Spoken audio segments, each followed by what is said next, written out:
we saw that the gravitational force is the attractive force between any two objects with non-zero mass separated by a distance. So does the apple fall towards the earth, or does the earth move towards the apple? Or do both move towards each other? It's actually simple logic. This is the earth, and say this minuscule object is an apple. Based on what we learnt about the gravitational force, both apply an equal force to attract the other object towards itself. So if the forces are equal, which one will accelerate more? Based on the Newton's second law, we know that the force applied is the product of mass and acceleration. So the acceleration will equal force over the mass. The acceleration is inversely proportional to the mass. If the mass is more, the acceleration will be lesser.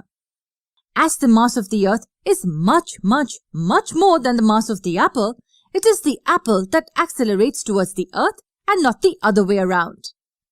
Hope that makes it clear.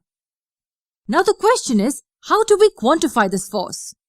To understand this, we need to understand a simple concept.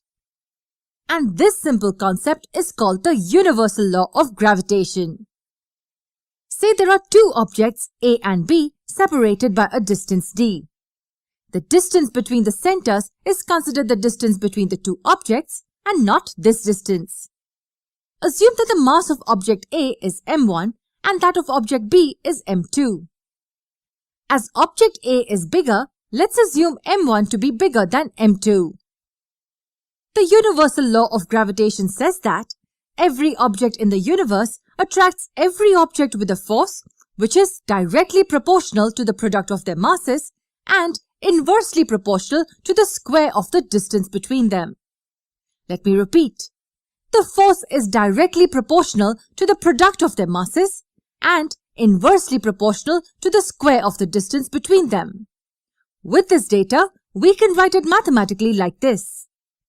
So if the mass of any of the objects increases, the gravitational force will have more magnitude. And more the distance between the two objects, the lesser will be the gravitational force. Directly proportional to the product of the masses and inversely proportional to the square of the distance between them. This can be written as F equals G times m1 times m2 over d squared. G here is the constant of proportionality and is called the universal gravitational constant. The equation can be modified and written as G equals F times d squared over m1 times m2. The value of G was found out by Lord Henry Cavendish using a torsion balance. The universally accepted value of G is 6.673 times 10 raised to negative 11. What will be the units of G? Force is newtons.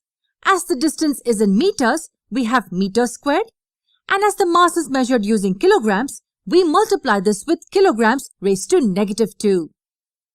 This is the value of the universal gravitational constant.